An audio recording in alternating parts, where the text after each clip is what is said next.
mulailah beternak sesuai kemampuan. Kalau mampunya hanya pelihara ayam 20, 30, 50 ekor, jangan paksakan pelihara ayam 300. Yang terjadi, Anda tidak siap dengan problem, dengan cost, dengan biaya produksi.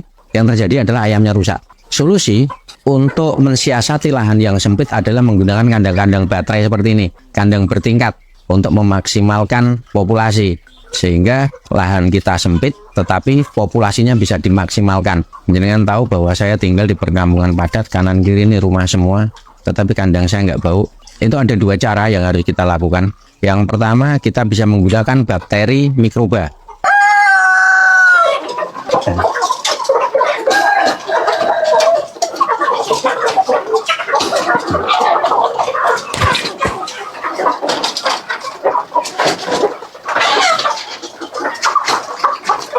Assalamualaikum warahmatullahi wabarakatuh. Perkenalkan, saya Alim Muharif. Alamat saya di Pelalangan, Pandowo Harjo, Sleman. Saat ini saya menekuni profesi sebagai peternak ayam KUB. Jadi saya memutuskan beternak ayam KUB itu dari tahun 2019 pada masa pandemi COVID. Ya, dan saya memutuskan KUB karena kaitannya dengan saya tinggal di perkampungan padat, lalu efisiensi tempat dan bagaimana pola pemeliharaan ayam KUB yang menurut saya pada saat itu bisa saya lakukan di tempat yang padat penduduk, lahan sempit, kita bisa peternak dan menghasilkan uang. Itu sebagai pilihan kenapa saya memilih ayam KUB. Karena KUB adalah ayam yang diciptakan oleh Kementerian Pertanian untuk menciptakan peternak-peternak skala rumahan. Kita bisa memiliki indukan, menciptakan DOC sendiri, dan menghasilkan daging sendiri, sehingga kita tidak ketergantungan dengan sebuah perusahaan. Itu sebagai solusi untuk peternak-peternak skala rumahan. Itu yang menjadi alternatif pilihan saya, sehingga KUB ini bisa diternakkan oleh siapa saja dari kalangan sekecil apapun, dan dia tinggal di lahan sempit kayak apapun bisa ternak KUB. Jadi tidak perlu punya modal besar, tidak perlu punya lahan yang luas, kita bisa memulai bahkan di lahan yang sekecil apapun di bawah atap bisa. Itu kenapa menjadi pilihan saya. Sebelumnya tidak pernah terfikirkan dalam benak saya bisa menjadi peternak. Sama sekali tidak ada perencanaan. Basic saya bukan peternak. Saya dulu sebelum pandemi COVID, bisnis saya adalah properti, saya pengembang dan kontraktor. Nah, jenengan tahu sendiri, ketika bisnis properti menjadi pengembang dan kontraktor itu modalnya besar. Otomatis saya menggunakan permodalan dari pihak ketiga. Dan pada masa pandemi COVID itu nggak bisa jalan. Saya tidak bisa melakukan kewajiban saya untuk langsung ke pihak ketiga. Sehingga saya putuskan daripada itu menjadi beban, uang bank saya kembalikan, dan saat itu saya menjadi pengangguran karena nggak punya basic apapun kecuali di bidang konstruksi. Alhamdulillah sama saudara saya dikenalkan ini salam hormat kepada guru saya apabila menonton, guru saya Dr. Hewan Hari Wibowo. Salam hormat untuk Dr. Hari Wibowo. Atas jasa beliau saya belajar ke Dr. Hari Wibowo, saya dibimbing, dan waktu itu saya nekat, ilmu yang belum cukup, saya melakukan ternak skala pembesaran dengan per bulannya saya check in DOC antara 300 sampai 500 ekor per bulan. Itu bukan jumlah yang sedikit, yang lumayan untuk pemula. Berjalannya waktu ya periode 1, 2, 3 oke jalan. Tetapi ada kendala juga. Jangan tahu bahwa 2020 ada PPKM darurat, semua resto tutup dan ayam kita nggak keluar kemana-mana, kita nggak bisa jualan. Nah dari situlah saya sama istri akhirnya memutar otak. Kita tidak mengandalkan bakul yang mau ngambil ke kita. Justru dari situ kita ada hikmahnya, kita bisa jualan sendiri. Kita berusaha membuka pasar sendiri. Dari jualan ayam hidup, dari jualan ayam karkas. Ayam karkas itu ayam yang sudah dipotong bersih, tinggal masak, itu ayam karkas namanya. Sampai akhirnya kita bisa membuka bisnis ayam kuliner dari ayam KUB ini. Nah dari situ hikmahnya ketika kita ada di posisi sulit tahun 2020 PPKM darurat, dan alhamdulillah itu bisa berjalan, kita membangun pasar sendiri dan itu bisa berjalan sampai sekarang. Banyak peternak yang datang belajar ke sini itu karena melihat lahan saya yang sempit. Saya tinggal di perkampungan padat. Solusi untuk mensiasati lahan yang sempit adalah menggunakan kandang-kandang baterai seperti ini, kandang bertingkat untuk memaksimalkan populasi. Sehingga lahan kita sempit tetapi populasinya bisa dimaksimalkan. Ini kalau mau masih bisa ditingkat lagi sampai berapa tingkat masih bisa. Ya, saya punya peternak-peternak itu sampai tingkat 3, bahkan kalau naik itu pakai tangga gitu. Itu bisa, itu sebagai solusi untuk menjawab peternak yang tidak punya lahan. Dengan kandang lahan yang sesempit apapun itu tidak menjadikan kendala. Jadi kita bisa mencarikan solusi dengan sistem kandang baterai, kandang bertingkat. Itu bisa dimaksimalkan populasinya. Ini kandang di belakang sama kandang di depan itu populasinya 400 sampai 500 ekor. Itu selalu siklus karena saya juga membangun kemitraan untuk saat ini. Jadi ayam yang dari mitra transit ke sini nanti 1-2 minggu keluar lagi, selalu seperti itu. Jadi populasi di sini selalu full 400-500 ekor, selalu seperti itu. Jadi begini Mas Adi, di dalam peternakan apapun itu kadang terkendala dengan bau kandang. Jenengan tahu bahwa saya tinggal di perkampungan padat, kanan kiri ini rumah semua, tetapi kandang saya nggak bau. Itu ada 2 cara yang harus kita lakukan. Yang pertama, kita bisa menggunakan bakteri mikroba.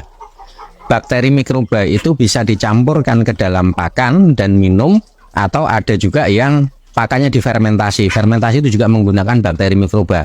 Tetapi selain bakteri mikroba, selain dicampurkan ke pakan dan minum, kotoran dan alas kandang ini disemprot menggunakan bakteri mikroba minimal seminggu sekali, atau paling tidak SOP-nya adalah seminggu 2 kali. Tiap 3 hari sekali kita semprot alas kandang dan kotorannya ini menggunakan bakteri mikroba. Kalau tidak menggunakan bakteri mikroba, ada menggunakan bahan kimia namanya asam sitrat. Asam sitrat itu juga bisa dicampurkan ke dalam pakan atau disemprotkan ke kotoran dan alas kandang. Itu untuk menanggulangi supaya tidak ada bau dan lalat. Jangan bisa lihat kandang saya tidak bau dan tidak ada lalat sama sekali. Itu solusi untuk peternak yang tinggal di lingkungan padat penduduk. Bakteri mikroba itu yang beredar di toko-toko. Ini kita bicara merek ya. Intinya itu bakteri mikroba, tetapi yang beredar di toko pakan, kalau pemirsa nanti kesulitan apa tuh bakteri mikroba itu, beli saja EM4. EM4 itu isinya adalah bakteri mikroba. Kalau mau bikin sendiri juga bisa sebetulnya. Itu dari intinya adalah Yakult. Yakult itu bakteri positif. Itu juga bisa digunakan untuk menciptakan bakteri mikroba. Tapi kalau nggak mau repot-repot, beli aja di toko EM4. Disemprotin, dicampur dengan molase, semprotkan ke kandang, bisa dicampurkan ke pakannya. Itu akan mengurai, bakteri itu akan mengurai kotorannya, sehingga bakteri jahat yang menyebabkan bau itu bisa diurai oleh bakteri mikroba. Nah, saya nggak pakai kapur. Kapur biasanya dipakai untuk awal memulai tabur benih baru. Itu untuk meminimalkan bakteri protozoa. Jadi amonia itu ketika kotoran numpuk dan dia tidak terurai, akan naiklah gas amonia. Makanya bakteri mikroba itu fungsinya adalah untuk mengurai itu. Jadi gas amonianya nggak sampai banget karena sudah terurai duluan. Jadi nggak sampai menjadi gas dia, nggak sampai menjadi amonia. Itu fungsi dari bakteri mikroba. Jadi begini Mas, ternak KUP itu ada tahapannya ya. Dari DOC, pembesaran menjadi pedaging, dan indukan. Jadi pakannya berbeda-beda. DOC itu masa brooding dari 0 sampai minimal 21 hari atau 1 bulan. Kalau saya 1 bulan itu menggunakan pakan khusus pabrikan dengan kadar protein minimal 21%. Itu sampai umur 1 bulan. Dan DOC itu dari perlakuan khususnya ya, dari pakan dan suhu itu harus benar-benar dijaga suhunya. Jadi ada panduannya dari 0 sampai 1 minggu suhunya harus 32 derajat minimal, nanti 1 minggu ke depan 29, dan sampai dia 1 bulan. 2 minggu itu sudah mulai bisa bertahan. Setelah 1 bulan, pakan bisa diturunkan, bisa menggunakan pakan campuran, karena KUB ini ayam genetik ayam kampung ya. Jadi pakannya dia tidak ketergantungan dengan pakan pabrikan. Meskipun ada sebagian peternak dia juga menggunakan pakan pabrikan untuk mengejar percepatan.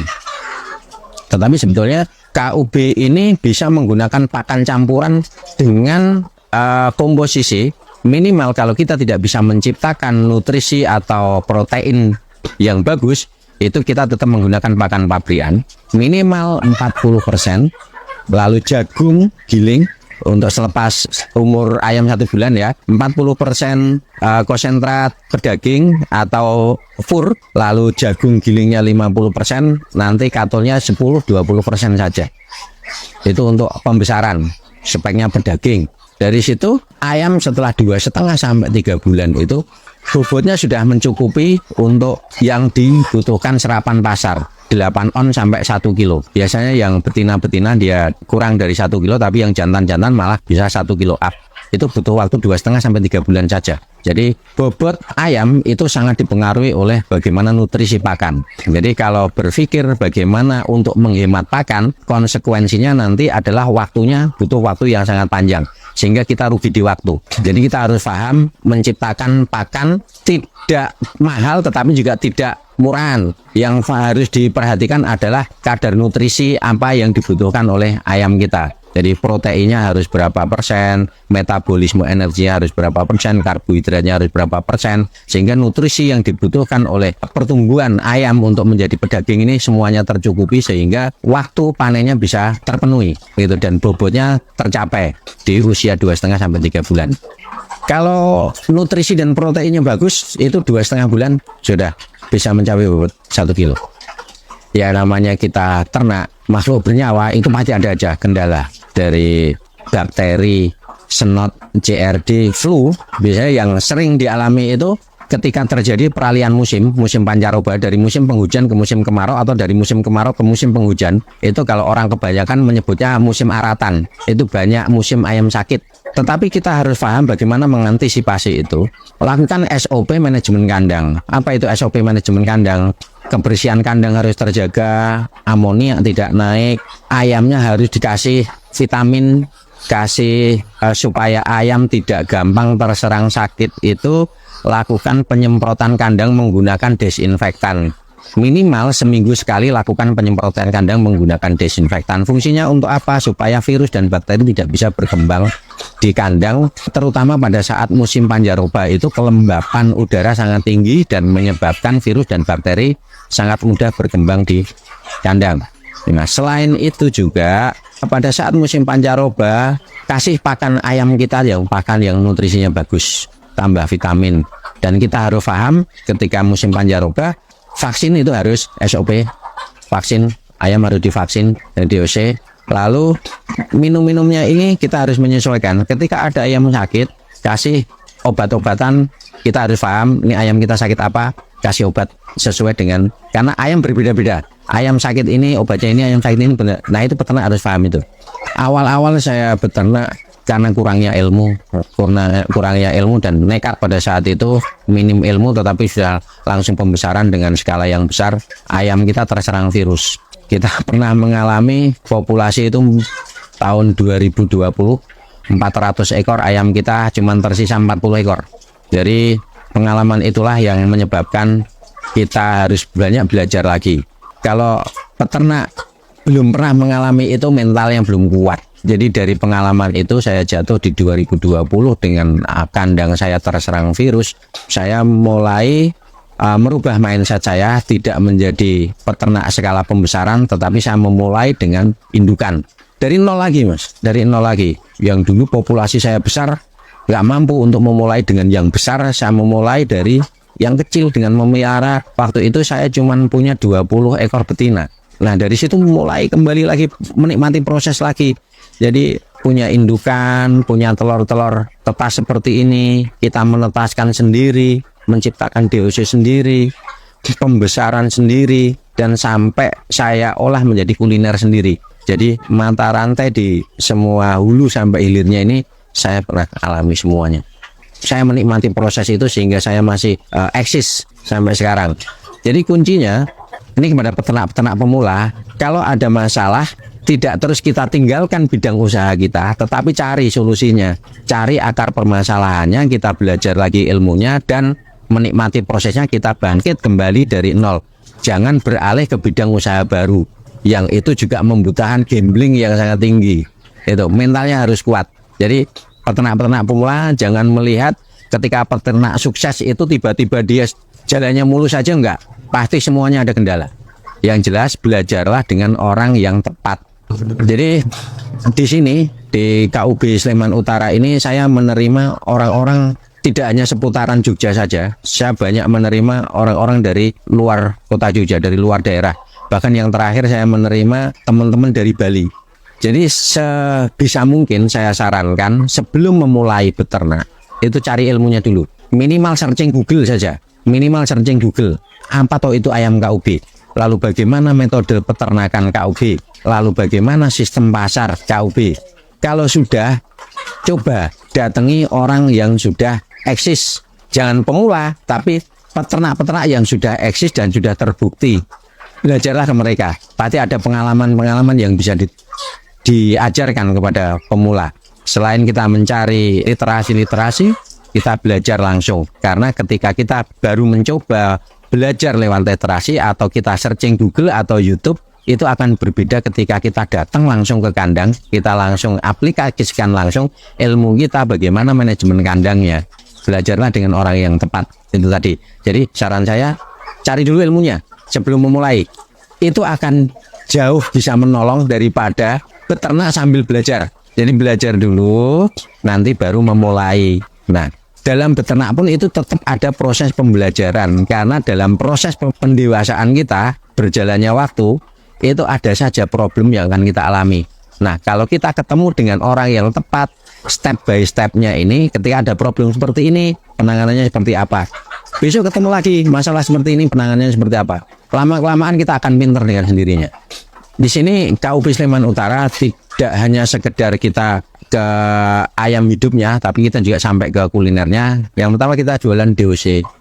DOC-nya ada, lalu secara spesifik KUB Sleman Utara itu menyediakan calon indukan KUB 2. Jadi di sini ayam-ayam kita seleksi yang tidak layak untuk jadi indukan kita jadikan pedaging, dan kuliner yang ayam-ayam bagus kita jadikan untuk calon indukan. Dan yang mau beli calon indukan silahkan datang ke Sleman Utara. Kita tidak jual lepas begitu saja, kita dampingi, kita kasih bimbingan, dan semuanya gratis, free.